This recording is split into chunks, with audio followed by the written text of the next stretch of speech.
Okay. So a T-spin. So T-spins are basically accomplished by spinning a T-piece into somewhere where it doesn't look like it should fit. That's a really terrible example, but it will make sense once you see it visually.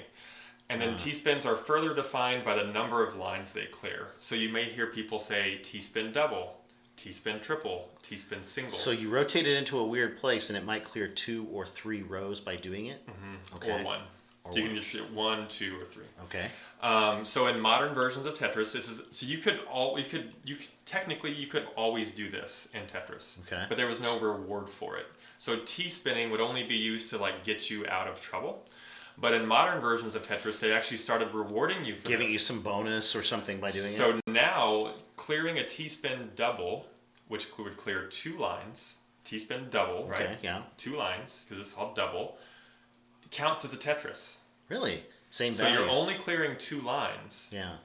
But you're sending 4 lines of damage. We haven't talked about damage. Okay, yeah, the whole concept of damage is the 99. Yeah, you're hurting people. Okay, yeah, so we'll talk about that in a little bit. But basically, it turns it in. It basically just understand that it treats it the same as clearing a Tetris. Okay. So then, at initial thought, you might think, who cares?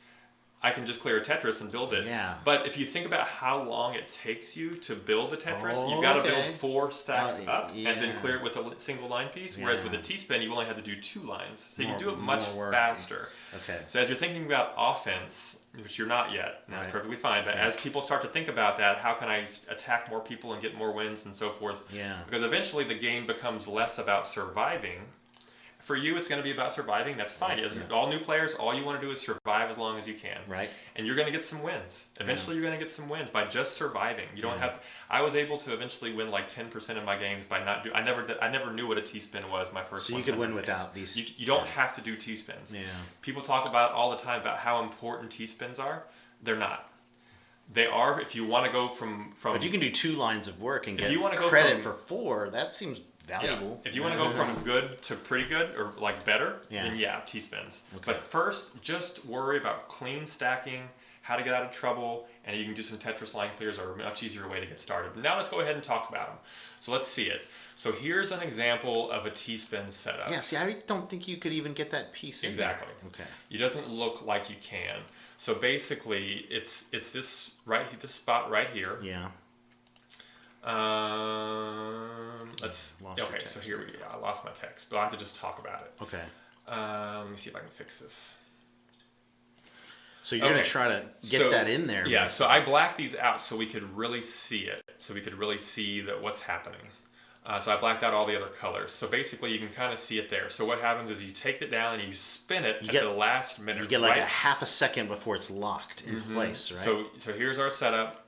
Here's what it looks like. You put the T-piece in there, and then right at the last minute, you spin it. Okay. So by spinning that... But you can't do that at fast speeds, I wouldn't think. You can absolutely do it in fast speeds. Okay. Yeah. So this is also, you also can't hard drop. So as you're playing here, and hard if you're drop playing is fast. So if you're playing, you just slam the piece. When you hit the space bar in the keyboard version, it just comes flying down. So you have to never do that. Not with the T-spin. Not with the T-pin. Oh, okay. So if you think about it, you need that slow drop so you have time to get your spin in. You can push it down, but if you press the up button, it's just going to slam it, and it's going to be in this position. So you can go fast, slow as you're getting close. Okay, And then once you get it here, you want to just rotate it, and it's going to spin right into place. How do you know it's going to rotate clockwise? I guess you have to... So you technically, don't sonic drop it.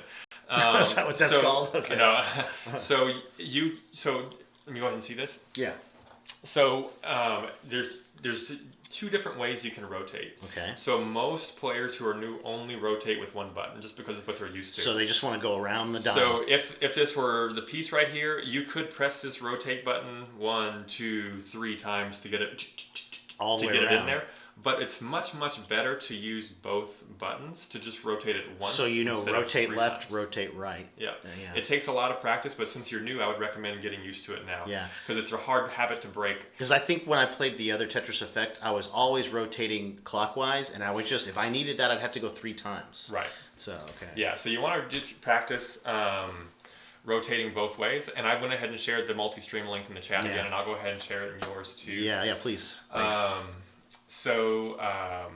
Okay, so yeah, so that's good. So basically, that's how that works. So the way you would set that up, though, is let's see here. So we actually won't go into the details of this. I'll save that for a different series. That way we can actually get into it. But I just wanted you to understand the concept. Chatbot blocks it. Let me paste. Oh. The chatbot doesn't allow links from unless you're a Okay. mod. Yeah. Okay, so we're actually not going to go into the details of how to do that just because this has been going for a while. So now, The details of how to. like I was going to actually walk through step by step how to actually build that out, but we'll save that for a different time after you've got it. Yeah, sure. But basically, just understand that what you need is you need something like this that covers that block. So when we look here, like that, you're kind of looking for this looks like Are a you T. literally trying to create those scenarios? Yeah, Or you just handle it? You look for it. So you look for something like this where you see this indent. So you put that square there and on then you purpose. intentionally. Because it almost looks like a mistake and you found a way to fix it. Yep. But you're actually purposely making that happen. Yeah, Okay. exactly. Yep. So, so you intentionally cover that, and now you can do that with that T-spin. Okay. And so, whenever you see players who it looks like they're messing, it's like, why did you do that? You just covered your hole. Yeah. It may be because they're trying to get a T-spin. Yes. Okay. So one thing's important if once you do start to get into T-spins is only like make sure you have a T-piece coming. Yeah, when I first started to learn this, I was so obsessed just with understanding Trying to do how it, to do it. I never even thought about even having a T-spin. Yeah, then you gotta wait. And I put myself in huge scenarios where it was bad and I'd die. Sure. But that's always the case. Really curious about the T-spin triple. I can't really think about how you would make that happen. Okay, so T-spin triple requires this one, and this